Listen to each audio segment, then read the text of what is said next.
14 ሲባዛ 15 210 ሂማን ካልኩሌተር ዲዲያ እባላለሁ። ተማሪ ነኝ። የተለያዩ ቁጥሮችን ሰራለሁ እና የምትፈልገው ቁጥር እንድጠይቀኝ ፈቃደኛ አይነት እንዴት? አሁን ለምሳሌ 2 ዲጂት በ2 በ20 ሰከንድ እሰራለሁ። አንድ ዲጂት ማለት ደግሞ በማይክሮ ሰከንድ መደመርም መቀነስም እሱንም እሰራለሁ። ግን ከማባዛት እንጀምር፣ ሞር እሱ ከበድ ስለሚል። እሺ 14 15 14 ሲባዛ 15 210 ቼክ አድርግ።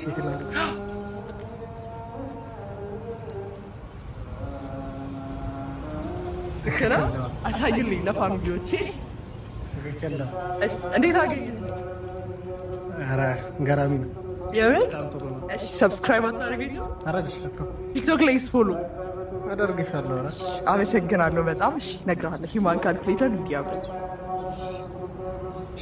ፋሚሊ እንግዲህ ያው በጣም የራሴን ቻሌንጅ እያደረኩ ነው። እናንተም ፎሎ ሰብስክራይብ ማድረግ እንዳይረሳ ባይ